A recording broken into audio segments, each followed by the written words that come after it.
There is an Australian invasion happening in the Philippines, courtesy of Koala Joe Coffee. But aside from giving you morning brew, each purchase you make helps underprivileged children.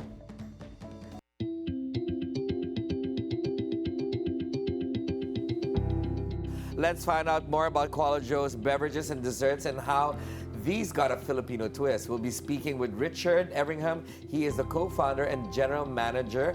And also joining us is Jessica Everingham. She's also the co-founder and president of Koala Joe Coffee. Welcome to Trade Talks, Everinghams. Thank you, Ferdy, for inviting us. Thank you so much for joining me this morning. And this is such an interesting topic.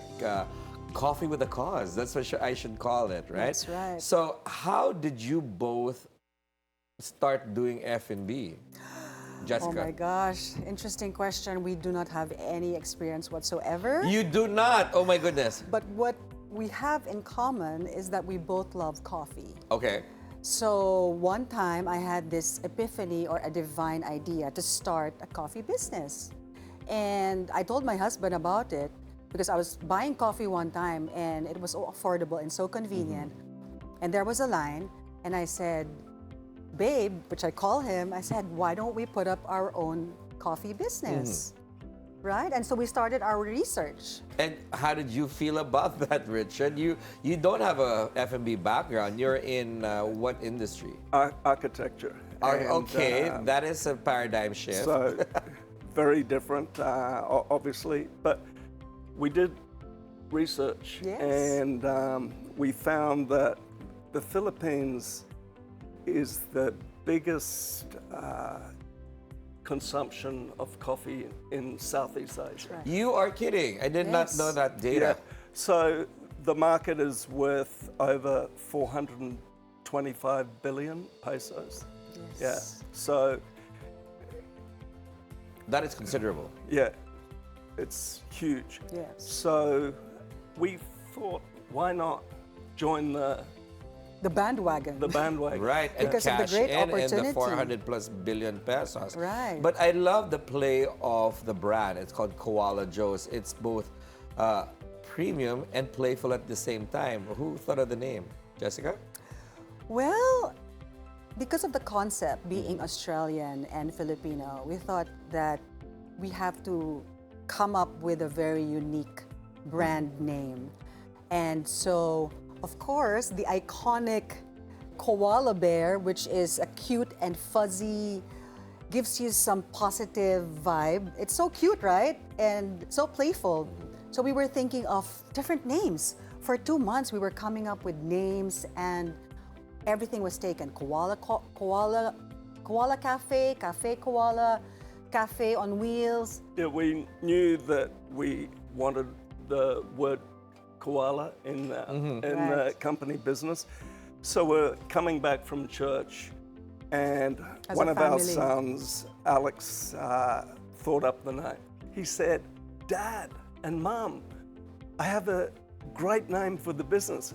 Let's call it Koala Joe. Okay, and that's how it was born. And that's how it was born. But you know, this is super interesting because you just gave me a little preview of the coffee business in the Philippines, and I didn't even know that it was one of the largest or the largest in Southeast Asia. But there is a very strict and defined coffee culture in Australia. I know this for a fact because, you know, when I was in Melbourne a couple of years back, it's so serious that you would go behind a petrol station and there is a queue of 30 people just trying to purchase a cup of coffee. That's right. In one of those alleyways that, you know, they call culture, coffee couture, right? Yeah. And of course, in the Philippines, coffee, yes, we drink it, but it's not as artisanal as it would be in Australia, right? Correct. So how did you marry these two together? So Mind the pun, because you're Australian, you're Yes, Filipino, you that's got right. married, yeah. So I'm from Brisbane, and but I went to university in Melbourne, and at a young age, I was introduced to the rich, vibrant coffee scene in Melbourne, and I was blown away by people take it so seriously. Absolutely. Yes. And but it's playful at the same time. You are judged by your coffee, in fact. Yes, yes. And Jessica, did you also go get this kind of coffee culture, of course, being married to an Australian? Yes, well, I love coffee. And my few visits in Australia, I've tasted their coffee. And so that's why we came up with this unique concept of blending or bringing in the Australian coffee culture and blending it with Filipino warmth, because I'm married to an Australian Yes. and I'm Filipino. Yes, but I know it's quite playful, okay? But then, is it playful to the extent that you also propagate the strict coffee culture that Richard was talking about in your business? It is not too strict because the Filipinos, they love different specialty coffees. So that's why it's a balance of having the Australian coffee culture and blending it with the Filipino hospitality. And also we want to make it affordable. That's right. Okay. Affordable and accessible. That's a very interesting point, because there's a lot of coffee companies that are popping up all over the Philippines, in fact, in the most unusual places, and it's working well. And also they're going for the affordability and accessibility quotient That's of the right. coffee business, Yes, right? yes. So of course we've got those big global brand coffee brands that are around the Philippines. And how are you thinking of competing or cooperating or coexisting with these global brands? Richard, Jessica? Yeah, so what makes us unique, I guess, Yes. is that our concept itself is very unique. I don't think there is any brand in the world or in the Philippines that blends the Australian coffee experience with the Filipino hospitality. That's number one. Number two is our cup with a cause. So every cup, a portion of the proceeds goes to our foundation, which is called Kids for Jesus Foundation, which I founded back in 2016. So this is a foundation that gives hope to the underprivileged children. We do this via feeding programs wherein we enrich their physical bodies and their spiritual well-being. Okay, that's very interesting. At least you know that it's just that the company already from the get-go has a CSR, basically, That's right. right? That's right. And okay, but are you helping out also aside from children from your coffee business? Do you also help out coffee growers in the Philippines, or are you importing your beans? So to answer your question, we're 100% local. Okay. Beans, premium beans from Benguet and Sultan Kudarat. Yes, Okay. we want to support local farmers. Yeah. Even if our concept is international, Yes. we are proudly using 100% local beans. I agree with that, but I think Philippine coffee also has been exported around the world too, and it's quite artisanal. Are you having I would rather change the question. How is your supply chain coming along with this kind of business, especially when coffee from Benguet can be limited in Sultan Kudarat too? Of course, a lot of farmers are unfortunately giving up because of bean prices. Richard? Yeah, so during 3 months of operations, we have no issues with supply. And in fact, I got a phone call yesterday. They're asking for more orders. Oh, so they've got an oversupply. They're asking, please take our coffee, Yes, right? yes. So did you, Jessica, go to Benguet and personally try? And I mean, this is research, of course. I mean, yes, you do have your supply chain, but some coffee companies actually go down to the source. I have not gone that far, but of course it is in the pipeline because we're so busy growing our business. Yes. We are 3 months old. Yes. But we Very are young. going to open our second branch Already, within 3 months. in Alabang Okay. because there is a big market there. Yes. And quite honestly, we are from the South, and it's quite a challenge to be going to our first trailer, which is located in Mandaluyong, at the heart of Mandaluyong. So the business model is a coffee trailer. it's not. It's a mix. Okay, so It's you're a going to have mix. your own what you call it? Kiosk. Kiosk, or are you going towards a cafe setup where it's a physical? Probably eventually, after 2 or 3 years, we'd gear up towards a cafe. And initially, it's trailers and kiosks. Okay. And because our market is the B&C market. Yeah. And the ones who want their coffee accessible and quick. So that's why we started with a trailer, which is slowly getting known within the community of Mandaluyong and Pasig and now BGC and Makati, because we're now on Food Panda. And just today, we're on board Grab for the but delivery. That's quite fast for a 3-month-old business model. What is the target here? How many kiosks or trailers? So our plan is to have 3 locations within 1 year, and maybe more. Maybe 3 to 5 before 3 we to start 5. franchising. And Okay, so that's a franchise idea here. There is a franchise idea because the dream is, the God-given dream is big. And in fact, we're not the only ones here. We actually have partners. Simon and Ted Great Witch. Okay. Friends of yours also. Of course, I know Simon and Ted. Yeah. Right. So when we thought of this business, we said, this dream is so big, we need help. And that's when I thought of Ted. And when I spoke to her, she said, I have the same vision. And it was actually funny because she also wanted a coffee business. She also wanted to scale. Initially she wanted a cafe, but I said, let's just start small, because a cafe is a full-blown business model. So let's start small and then slowly grow it and scale it, because trailers and kiosks are easier to scale. So kiosks, our kiosks would be prefabbed, and so we can set it up and potentially move it to a new location. And the trailer, obviously, you can move. Right. So it's all about Mobility. All right. Yes. Well, I want to ask more about your flavors and the other business side, which is quantities, right? But for now, we're going to take a short break. Trade Talks will be right back. Stay with us.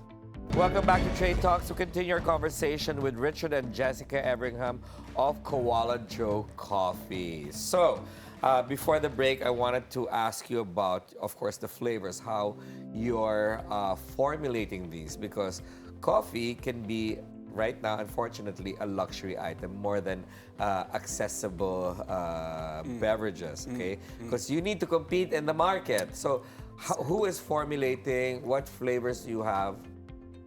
Okay, so Ted and I are head of R&D. Okay. So every week we come up with different flavors. You must be wired. No I way. mean, wired and fat. Right. Because, every week we have to try different flavors and Yes. different products. So because our concept is primarily Australian and blending it with our Filipino touch, our menu is actually Australian, inspired. Okay. So our flavors are obviously Australian. For example, our drinks are named Salted Tim Tam Caramel Frappe. Okay, if you're talking about the confection, then that means to say it's not cheap. It's not cheap. Well, the Salted Tim Tam is one of our more expensive products, but it's priced at $185. Still approachable. Still approachable and affordable, and one of our best-selling products. Right. So I say approachable because you won't get price shocked with something like that, because if you say caramel Tim Tam, you're like, okay, wait a minute, how Yes. much is this gonna set me back, right? Right. So how many flavors have you put together? 30 plus. 30. That's a lot That's on the a- roster. That's a lot. Coffee and non-coffee. Okay, for the beverages itself, how many variants do you have? 30. 30. 30, 30 and all coffee. on the board. All on the board. Yeah. And so we have coffee and non-coffee. That way, we also target the kids and the non-coffee drinkers. So we Right. have slushies and fruit-based drinks. Okay, interesting. You've already added, so that, well, that in itself makes you more unique than the other competitors, Correct, right? correct. And then you've also introduced confections or pastry items. That's right. Why? Why? Because pastry blends in perfectly with coffee. In fact, Richard came up with a brilliant idea of bringing in his childhood bites. Which are? which are called lamingtons. Oh, you don't even have to go move forward with that name. I love named lamingtons. after Lord Lamington. Yes, and, yes. who was the Premier or the Governor of Queensland in the Yes. 1920s. And I heard he's related to you. Oh, Does that make me a lady, It's Jessica? a square sponge cake. Yes. And traditionally dipped in chocolate icing, rolled in coconut. Richard, you know, normally Julian? I've got a retort to that, but now I want a lamington. And Ferds, what's interesting is Yes. because it was so successful when we launched it, I told my husband, I said, we should localize the flavor. So we added ube, Okay. matcha, honey butter, and for Christmas, we have the red velvet. So these are familiar flavors. Yes. My question there being is that, you know, you don't have any F&B experience, but the coffee, the beverages, yes, there's room for mistakes, right?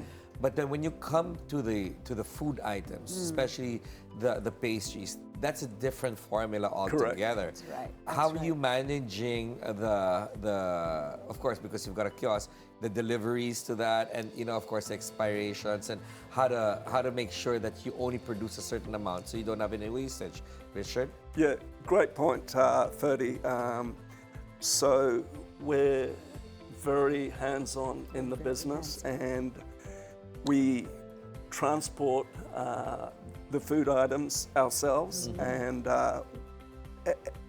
because at the early stage, we want to do it ourselves. Right. And I find it amusing because I can see the both of you plus your partners in the kitchen making lamingtons, but that is not It's not sustainable for now. Well, we have a supplier. Okay. Our pastry chef Okay. is my sister, Okay. Monica, and because she's a baker and she studied baking. Yeah. So she's very hands-on with everything, and I'm also the one doing the inventory and the ordering. So more or less, I know how many lamingtons we need per week, and we're very strict with expiration. Yes, The yes. moment they're delivered to the trailer, the staff writes the delivery date and the expiration date. So once it expires, or a few days after it's expired, we're already notified. And when we lack a few days before. a few days before the expiration, we are notified. And if we need more stocks, then we are also notified at the same time. So we're very strict with that. Interesting. Are you planning to expand the food part of your business? I think our main focus at this stage is coffee. Beverages. Yeah, coffee. Because in any business, the more simple you keep it. Low stocks, Yeah. low inventory Yeah. stocks. But we also have this very interesting bite that's called Anzac cookies. It's very Australian. I'm not sure if you've tried this Never. before. So Anzac is ANZAC stands for Australian New Zealand Armed Services, and in World War I, when the Australian soldiers were sent to Europe, particularly Gallipoli. Yeah. So this is where they eat and they thrive on this.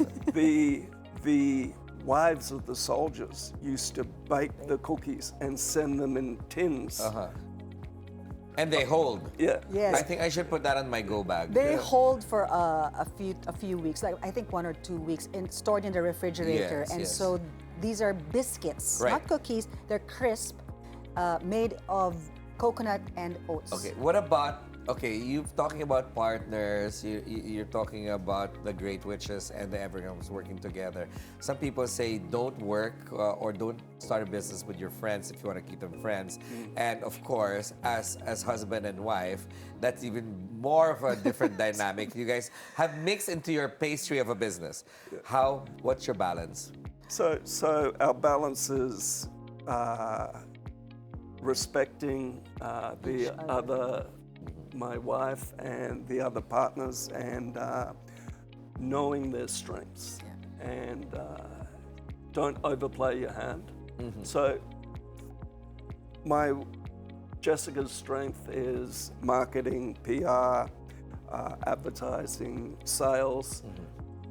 Yes, and Richard's strength, which I didn't know until now, was accounting and finance. He actually... I've discovered a You've talent. discovered Lamingtons and Anzac and then now accounting. statements. Yeah, Right. How funny. So he actually provided an entire business plan with a detailed 5-year projection, and I was blown away. So I guess this is where you guys get your balance, no? Yeah, So I've got a few more questions to ask both of you. Yeah. One being, and you don't have to answer together, but what is your worst investment, Jessica?